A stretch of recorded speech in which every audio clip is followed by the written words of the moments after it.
Chew on this, the secret of the fries. Ray Kroc loved French fries. The French fry was almost sacrosanct for me, Kroc said, its preparation a ritual to be followed religiously. The success of Richard and Mac McDonald's original hamburger stand had been based as much on the quality of their fries as on the taste of their burgers. The McDonald brothers had come up with an excellent system for making crisp, tasty French fries, one that was later improved by the restaurant chain. Every morning, fresh russet Burbank potatoes were washed, skinned, and thinly sliced in the back of the kitchen.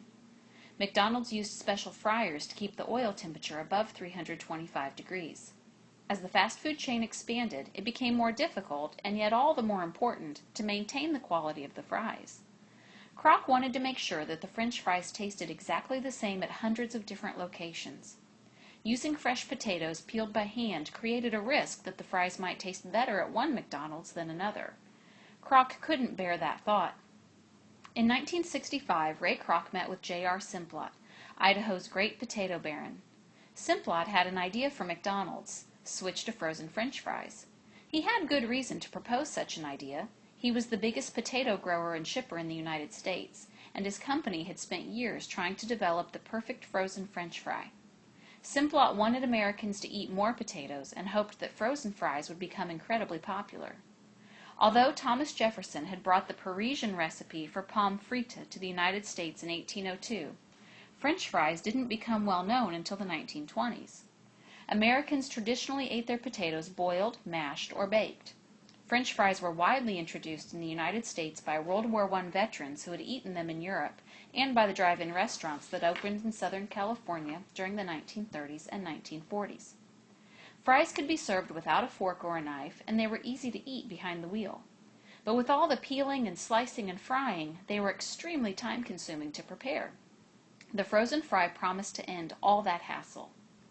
At first, J.R. Simplot hoped that busy housewives would keep bags of frozen fries in their freezers. During the 1950s, he assembled a team of chemists to find a way to freeze fries without ruining their taste or reducing their crunchiness. Americans were eating more fries than ever before, and the russet Burbank, with its large size and high starch content, seemed like the ideal potato for frying. Simplot wanted to create a frozen fry that was inexpensive and that tasted just as good as a fresh one. His chemists experimented with different methods for freezing and reheating French fries.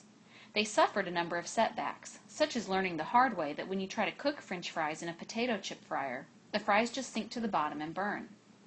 One day, the chief chemist walked into Simplot's office with some frozen fries that had just been reheated. Simplot tasted them, realized that the manufacturing problems had been solved, and said, "That's a hell of a thing." J.R. Simplot received the first patent for frozen French fries, but sales were disappointing.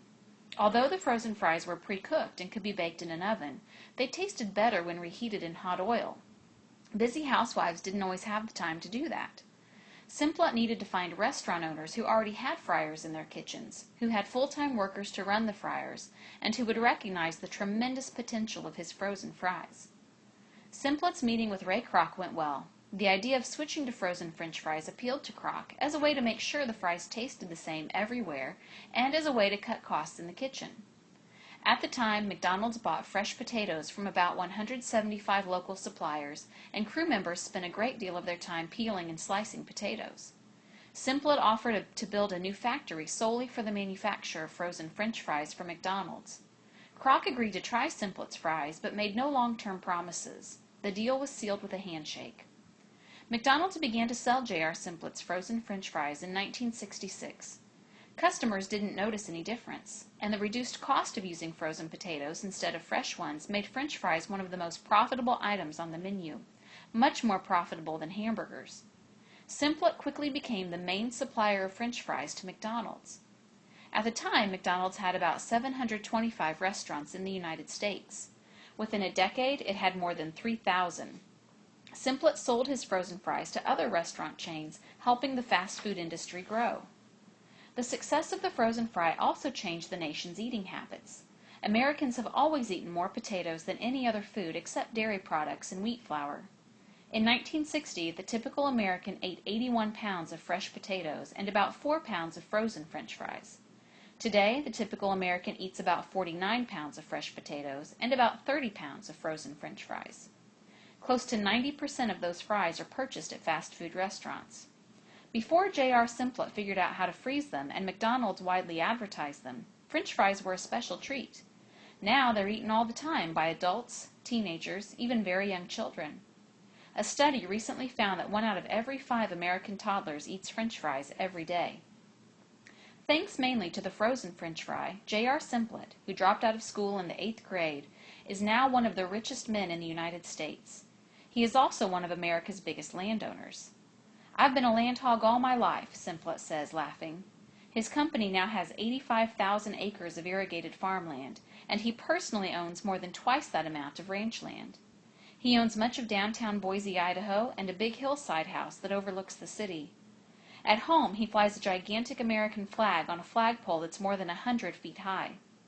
In addition to the land he owns, Simplot rents more than 2 million acres from the federal government. His ZX Ranch in southern Oregon is the largest cattle ranch in the United States. It's 65 miles wide and 163 miles long. Altogether, J.R. Simplot controls an area of land that is larger than the state of Delaware.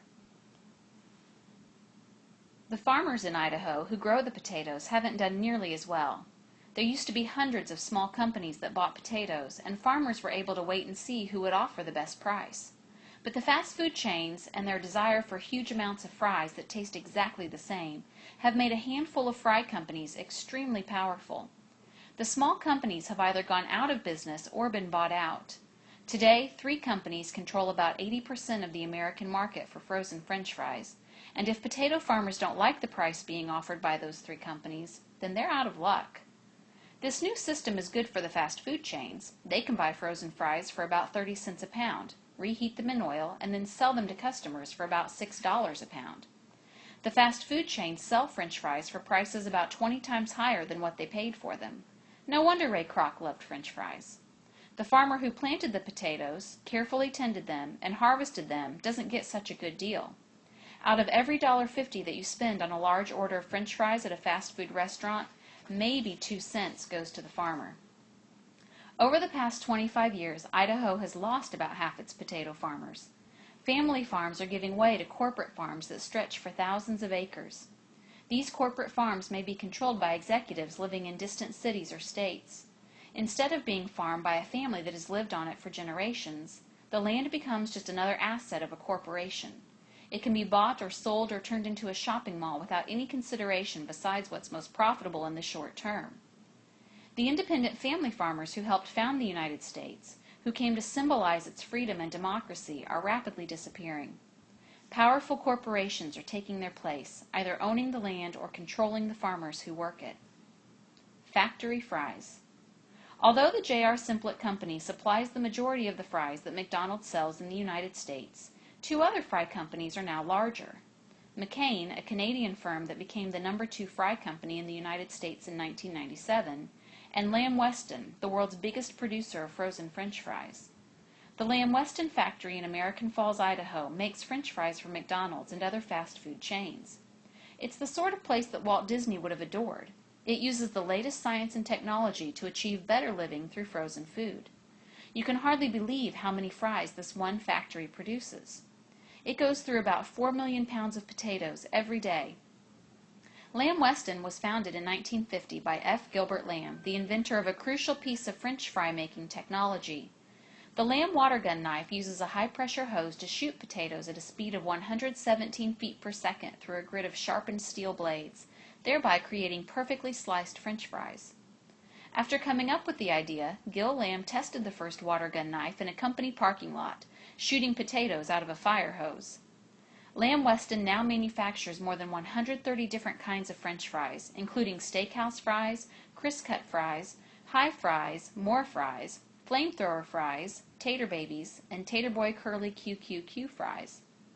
In order to make that many fries, the Lamb Weston factory keeps potatoes in 7 gigantic storage buildings. Each building can hold a mound of potatoes that's 20 feet deep, 100 feet wide, and almost as long as 2 football fields. The buildings are cool and dark, kept year-round at a steady 46 degrees. In the dim light, the potatoes look like grains of sand on a beach. Outside, tractor trailers arrive from the fields, carrying potatoes that have just been harvested. The trucks dump their loads onto spinning rods that take the larger potatoes into the building and let the small potatoes, dirt, and rocks fall to the ground. The rods lead to a rock trap, a tank of water in which the potatoes float and the remaining rocks sink to the bottom.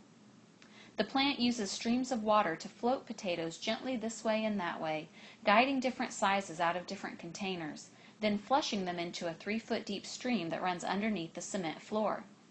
The inside of the factory is gray, massive, and well lit, with huge pipes running along walls, steel catwalks, workers in hard hats, and plenty of loud machinery. If little potatoes weren't bobbing and floating past, you might think this was a place that manufactured jet engines or automobiles. Conveyor belts take the wet, clean potatoes into a machine that blasts them with steam for 12 seconds, boils the water under their skins, and explodes the skins off.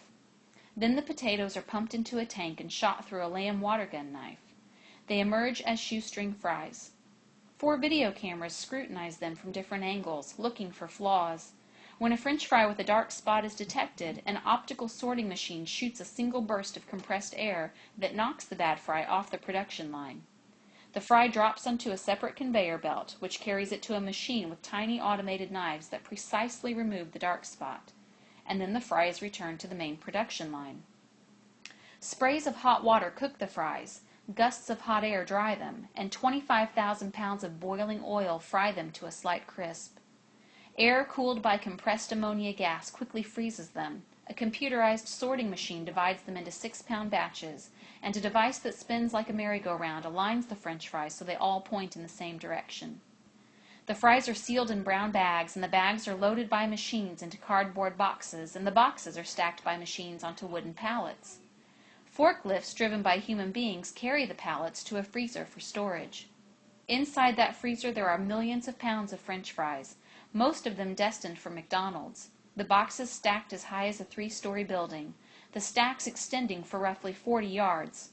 Every day, about a dozen railway cars and about 24 tractor trailers pull up to the freezer, load up with French fries, and depart for McDonald's restaurants in Boise, Idaho, Phoenix, Arizona, Salt Lake City, Utah, Denver, Colorado, and points in between. Near the freezer is a laboratory where men and women in white coats analyze French fries day and night, measuring their sugar content, their starch content, their color. Because potatoes contain different amounts of sugar at different times of the year, Lamb Weston adds sugar to the fries during the fall and leaches sugar out of them in the spring. The goal is to maintain a uniform taste and appearance throughout the year. Every half hour, a new batch of fries is cooked in fryers identical to those installed in fast food kitchens. The fries on the plate look out of place in this laboratory setting, this wild food factory with its computer screens, digital readouts, shiny steel platforms, and evacuation plans in case of ammonia gas leaks. The place may seem strange, but the French fries taste delicious, crisp and golden brown, made from potatoes that were in the ground that morning. Smells.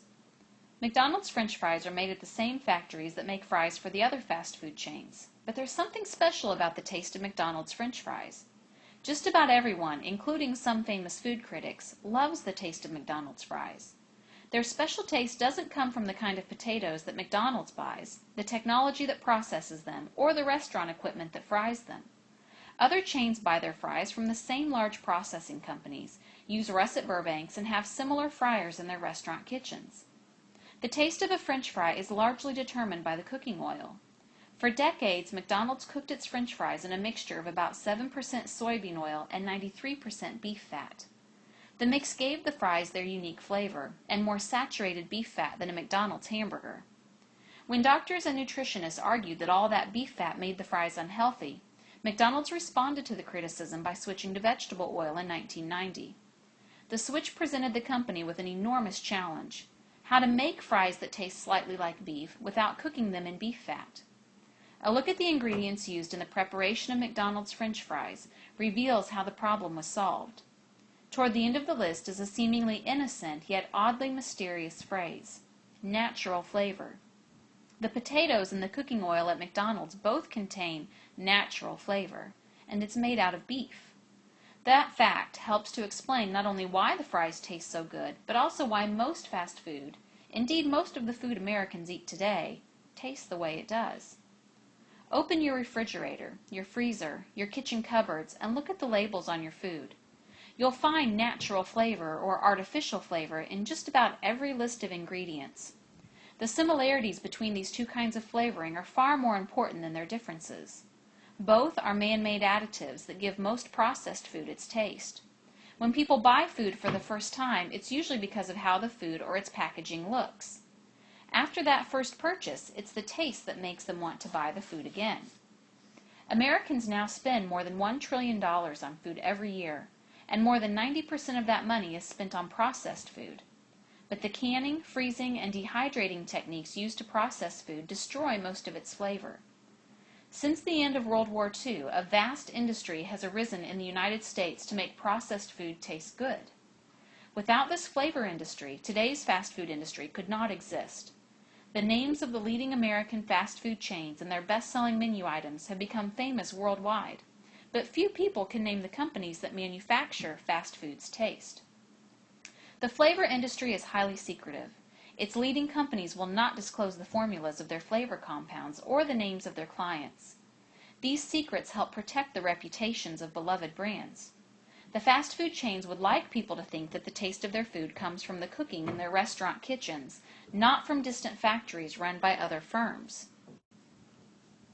The heart of the flavor industry lies between Exit 4 and Exit 19 of the New Jersey Turnpike, a part of the state dotted with oil refineries and chemical plants. More than 50 companies manufacture flavors along that stretch of the New Jersey Turnpike. Indeed, the state produces about 2/3 of the flavor additives sold in the United States. International Flavors and Fragrances, IFF, one of the world's largest flavor companies, has a manufacturing facility off Exit 8A in Dayton, New Jersey. A tour of the IFF plant is the closest thing in real life to visiting Willy Wonka's chocolate factory. Wonderful smells drift through the hallways. Men and women in neat white lab coats cheerfully go about their work, and hundreds of little glass bottles sit on laboratory tables and shelves. The bottles contain powerful but fragile flavor chemicals. The long chemical names on the little white labels seem like a strange foreign language. The chemicals are mixed and poured and turned into new substances, just like magic potions. The IFF plant in Dayton makes the flavor not only of fast food, but of many other products that Americans eat or drink every day. The IFF Snack and Savory Lab is responsible for the flavor of potato chips, corn chips, breads, crackers, breakfast cereals, and pet food. The Confectionery Lab devises the flavor of ice cream, cookies, candies, toothpastes, mouthwashes, and antacids. The Beverage Lab is full of brightly colored liquids in clear bottles. It creates the flavor for popular soft drinks, sports drinks, bottled teas and wine coolers, for all-natural juice drinks, organic soy drinks, and malt liquors. In addition to being one of the world's largest flavor companies, IFF manufactures the smell of many of the best-selling fine perfumes in the United States. It also makes the smell of household products such as deodorant, dishwashing detergent, bath soap, shampoo, furniture polish, and floor wax. All of these aromas are made through the same basic process, mixing different chemicals to create a particular smell. The scientific principles behind the smell of your toothpaste are the same as those behind the taste of your TV dinner. Tasty. The aroma of a food can be responsible for as much as 90% of its taste.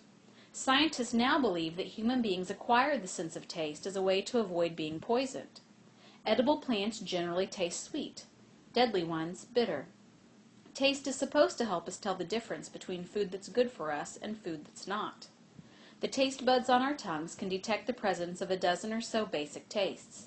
Some of the more common tastes are sweet, sour, bitter, pungent, burning, warm, salty, astringent, metallic, and umami, a taste discovered by Japanese researchers, a rich and full sense of deliciousness triggered by foods such as meat, shellfish, mushrooms, potatoes, and seaweed.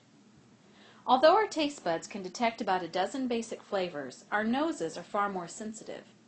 When your nose isn't clogged or stuffy, you can smell thousands of different chemical aromas. Indeed, whenever you eat something, the flavor you taste is mainly the smell of gases being released from what you've just put in your mouth. The act of drinking, sucking, or chewing a substance releases its gases.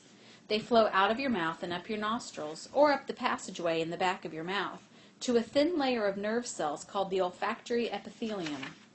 It's located at the base of the nose, right between your eyes. The brain combines the complex smell signals from your epithelium with the simple taste signals from your tongue. Based on those messages, the brain assigns a flavor to what's in your mouth and decides whether it's a food you want to eat or spit out. Babies like sweet tastes and reject bitter ones.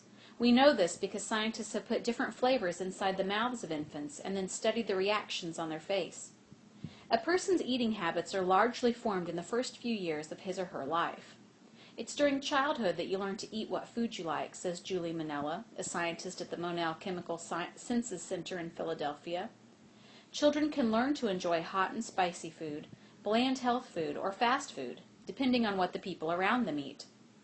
Some of the latest research suggests that your taste in food can be formed even before you're born. The fluid in a mother's womb may carry the flavors of whatever she's been eating, and that fluid is often swallowed by the fetus growing in there. Julie Manella conducted an experiment on how tastes are formed, studying mothers who drank carrot juice while they were pregnant or breastfeeding. She compared babies whose mothers drank carrot juice with those whose mothers didn't. All of the babies were given cereal mixed with water, and then cereal mixed with carrot juice. The babies who had learned the taste of carrot juice from their mothers, either from breast milk or from amniotic fluid, liked the carrot juice cereal combination much more than the other babies did. You probably have to be fed carrot juice at an early age, before you're old enough to say no, in order to want it on your cereal. In another experiment, Manella proved that babies can learn to like formula that tastes disgusting, if they drink it at a very young age. When babies who had been raised on sweet-tasting formula were given the disgusting one, they often reacted as though someone had put rotten garbage in their mouth. Meanwhile, babies who had been given the disgusting formula all their lives were happy to drink away. Our sense of smell still isn't fully understood. Unlike hearing or sight, it is greatly affected by what a person is thinking. The mind filters out most of the chemical aromas that surround us, focusing on some and ignoring others. People can grow accustomed to bad smells or good smells. They can stop noticing smells that once seemed overpowering. Aroma and memory are somehow linked. A smell can suddenly bring back a long-forgotten moment. The flavors of childhood foods seem to leave a strong mark on us, and as adults we often return to them without always knowing why. These comfort foods become a source of pleasure and reassurance, a fact that fast food chains work hard to promote. Fond childhood memories of happy meals can lead to the yearning to eat at McDonald's many years later.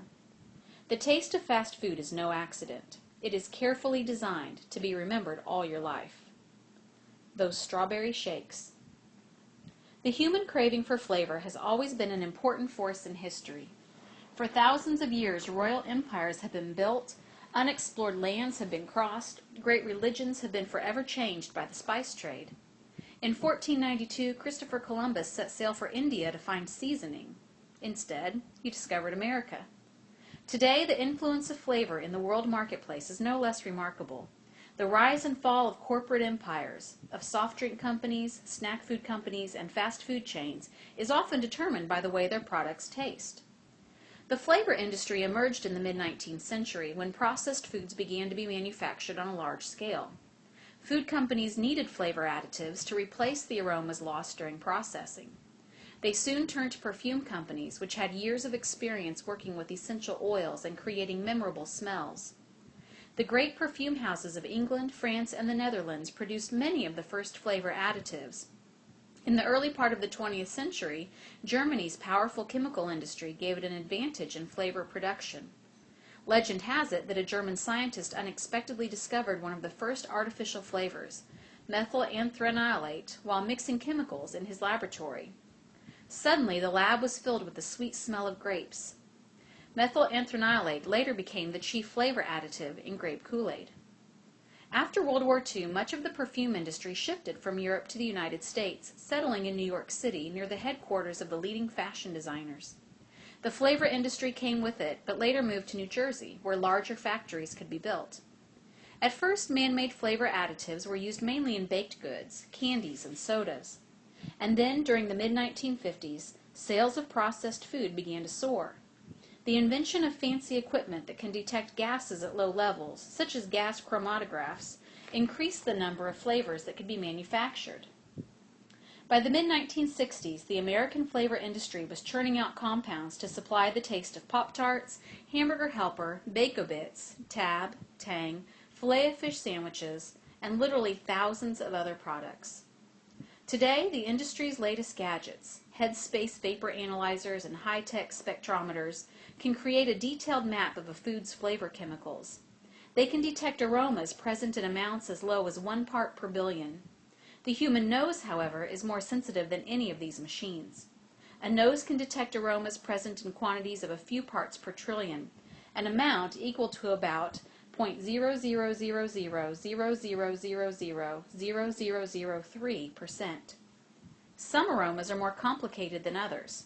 For example, the smell of coffee and the smell of cooked meat are produced by a mixture of gases from as many as 1,000 different chemicals. The quality that people seek most of all in a food, its flavor, is usually present in an amount too small to measure in ounces or teaspoons or any other traditional recipe unit. The chemical that provides the main flavor of bell pepper, for example, can be tasted in amounts as low as 0.02 parts per billion. A single drop of this chemical is enough to make all the water in 5 swimming pools taste like bell pepper. On the label of a processed food, the list of ingredients describes what's in the food. At the top of the list are the ingredients used in the largest amounts, and at the bottom, those used in the smallest amounts. The flavor additive usually comes last or second to last on the list. As a result, the flavor of a processed food often costs less than its packaging.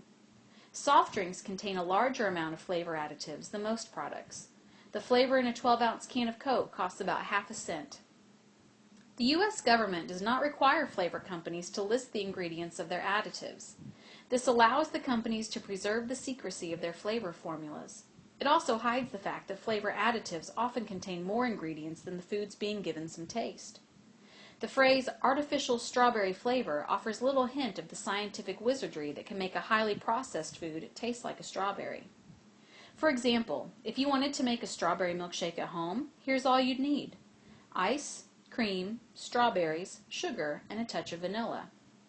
Now take a look at the ingredients you might find in a fast food strawberry milkshake. Milk fat and non-fat milk, sugar, sweet whey, high fructose corn syrup, guar gum, mono and diglycerides, cellulose gum, sodium phosphate, carrageenan, citric acid, red food coloring number 40, and artificial strawberry flavor. And what does that artificial strawberry flavor contain? Just these few yummy chemicals: amyl acetate, amyl butyrate, amyl valerate, anethol, anisulformate, benzyl acetate, benzyl isobutyrate, butyric acid, cinnamyl isobutyrate, cinnamyl valerate, cognac essential oil, diacetyl, dipropyl ketone, ethyl butyrate, ethyl cinnamate, ethyl heptanoate, ethyl heptolate, ethyl lactate, ethyl methylphenylglycidate, ethyl nitrate, ethyl propionate, ethyl valerate, heliotropin, hydroxyphenyl 2-butanone, 10% solution in alcohol, A-ionine, isobutyl anthranilate, isobutyl butyrate, lemon essential oil, maltol, 4-methylacetophenone, methylanthranilate, methylbenzoate, methylcinnamate, methylheptene carbonate, methylnaphthoketone, methylsalicylate, mint essential oil, neroli essential oil, nerolin, neryl isobutyrate, orris butter, phenethyl alcohol, rose, rum, ether, Y-undecalactone, vanillin, and solvent. Although flavor additives are usually made by combining dozens of chemicals, a single one often supplies the strongest aroma. Smelled alone, that chemical gives a real sense of the food. Ethyl 2-methylbutyrate, for example, smells just like an apple. Today's highly processed foods are like a blank white canvas before you start painting it. Whatever chemicals you add will give them specific tastes. Adding methyl 2-pyridyl ketone, for example, makes something taste like popcorn. Adding ethyl 3-hydroxybutanoate makes it taste like marshmallow. The possibilities are almost endless. You could make the pages of this book taste like chocolate. By adding the right chemicals, processed foods can be made to taste like just about anything. Without changing their appearance or nutritional value, foods could even be made with aroma chemicals such as hexanol, the smell of freshly cut grass, or 3-methylbutanoic acid, the smell of body odor. Artificial flavors were especially popular during the 1960s and 1970s. For the past 20 years, food companies have tried hard to use only natural flavors in their products. These are made entirely from natural sources, from herbs, spices, fruits, vegetables, beef, chicken, yeast, bark, roots, and so on. Consumers prefer to see natural flavors on a label out of a belief that they are healthier. But the difference between artificial flavors and natural flavors is much less simple than it sounds. Both kinds are manufactured at the same factories. The difference between them is based more on how the flavor additive has been made than on what it actually contains. Natural flavors and artificial flavors sometimes contain exactly the same chemicals, produced through different methods. Amyl acetate, for example, supplies the strong aroma of banana flavor. When you make amyl acetate from bananas, it is a natural flavor. When you make amyl acetate by mixing vinegar with amyl alcohol and sulfuric acid, it is an artificial flavor. Either way, it smells just like a banana. Kid testers. The small group of scientists who create most of the flavor in most of the food now consumed in the United States are called flavorists. Their work draws on research from a wide range of subjects: biology, psychology, physiology, and organic chemistry.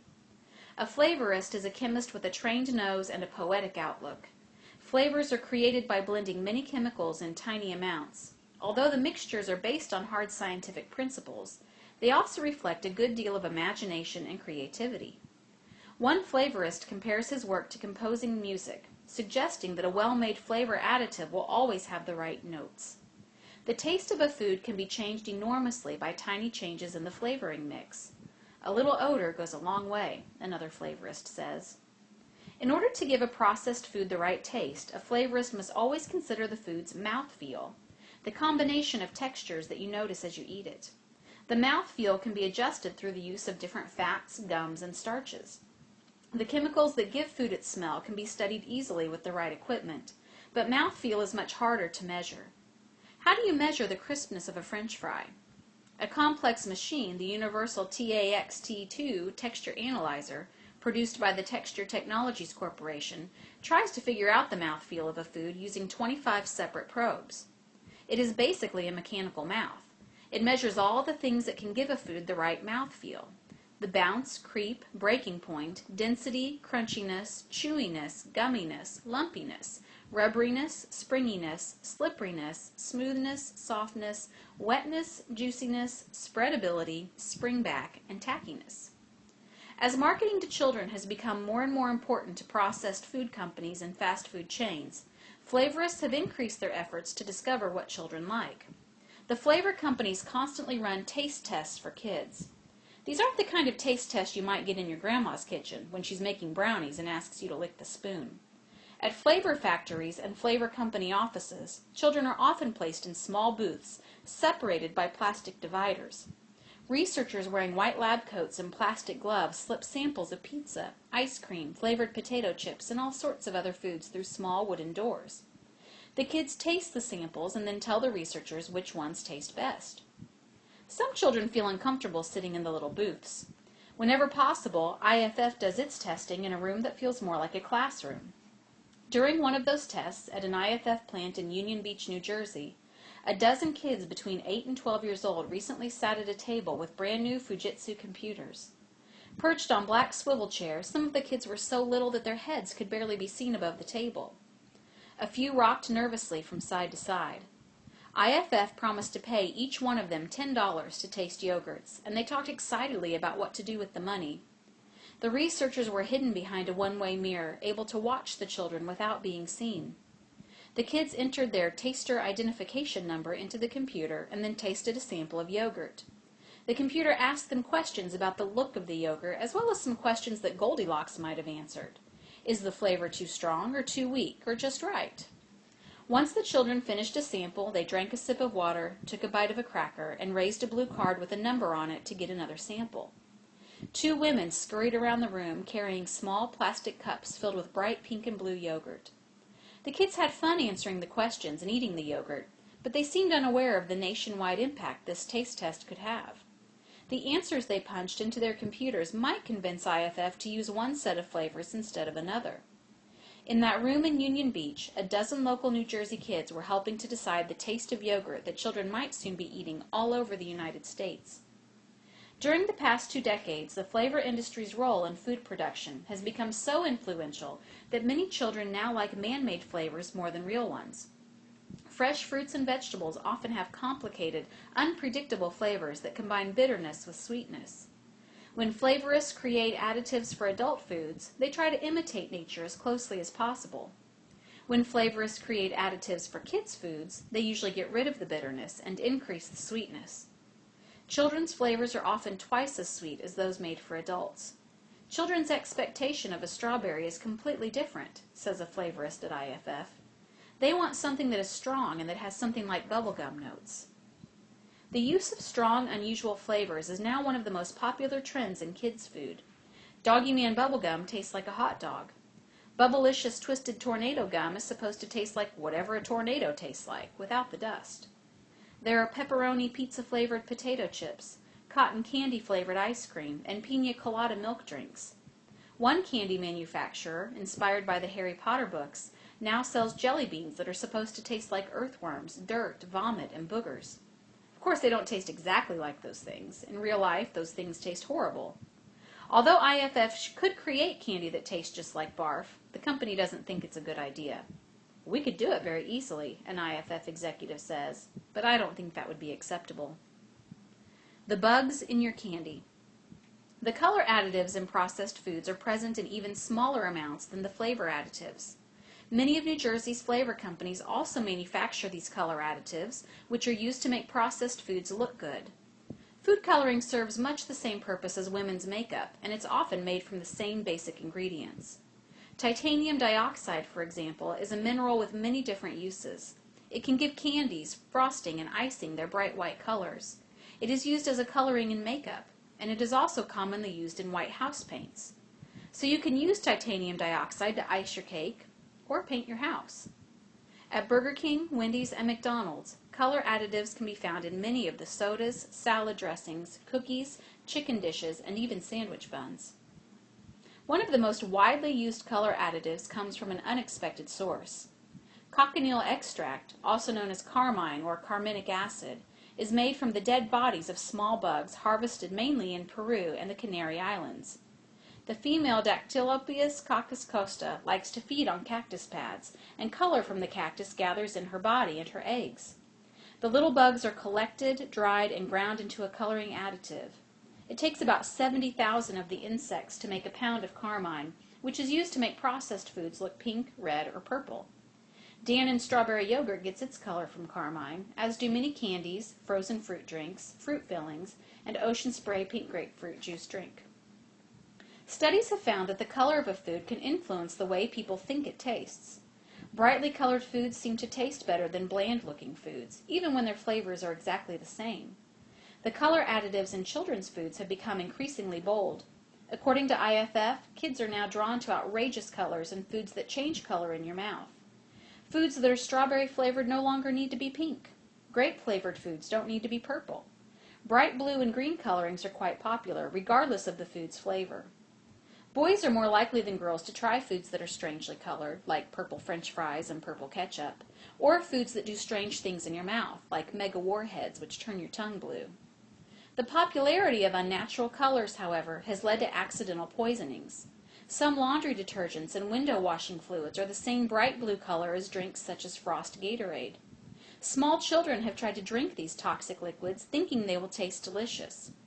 For thousands of years, people have judged the safety of a food by its color. Foods that were dangerous or had gone bad often didn't look right. If your red meat turned green or blue, you'd probably decide not to eat it. The widespread use of bold food colorings has made it harder to see if something's wrong with your food, and some poisonous liquids, deliberately given unnatural colors so that nobody will drink them, now remind toddlers of their favorite drinks. The U.S. government claims that the color and flavor additives widely used in processed foods are safe. That may not always be the case. Carmine can cause allergic reactions in some people. Tartrazine, a yellow food coloring, can cause hyperactivity, headaches, rashes, and an increased risk of asthma in some children. It has been banned in Norway, Finland, and Austria, but is still used by food companies in the United States and Great Britain. Tartrazine can be found in British and American sodas, candies, chewing gum, Jell-O, and butterscotch pudding mixes, among other things. A number of scientists now worry that eating so many different chemicals in processed foods may not be good for young children. A study conducted in 2004 at the University of Southampton in England looked at the behavior of 277 children who were 3 to 4 years old. Over a series of weeks, the researchers gave each child either a fruit drink or a drink made with artificial colors and flavors that tasted exactly the same. The kids never knew which drink they were getting. They seem much more hyperactive when they have the drink full of artificial ingredients than when they have the fruit juice. Each of the widely used chemical additives may be safe to eat by itself, but the safety of eating a large combination of additives at every meal remains unknown. We assume that because these things do not make us drop dead, they're safe, says Dr. Vivian Howard, a leading expert on toxic substances at the University of Liverpool in England. It's not true. In my opinion, I would recommend that kids just stay away from them. Poop on Ronald. Even when a flavor additive is perfectly safe, it may be something that you don't want to eat. In 2001, Hitesh Shah contacted McDonald's to find out if their French fries really did have beef in them.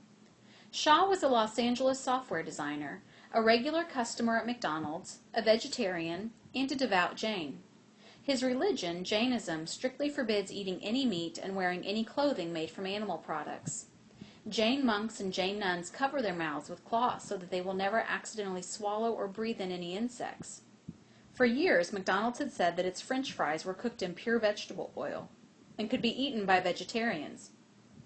Shaw had heard that there was beef in the fries, and he was very upset when McDonald's sent him an email admitting that a minuscule amount of beef was indeed used for flavor enhancement. Shaw realized that every time he'd eaten French fries at McDonald's, he'd broken one of his basic rules of his religion. Shaw forwarded the McDonald's email to V.G. Sundarama, a reporter at India West, a California weekly newspaper with a large number of Hindu readers. Unlike Jains, Hindus are allowed to eat meat, but they must never eat beef.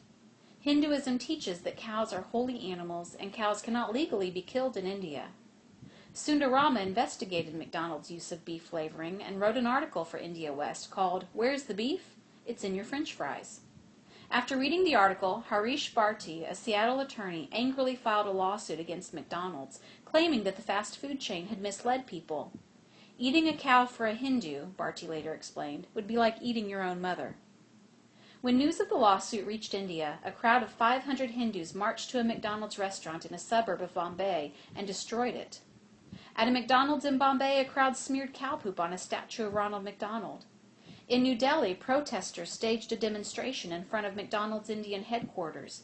The sense of outrage that these Hindus felt seemed justified. They thought that McDonald's had shown disrespect to their religion by adding beef to the French fries in India.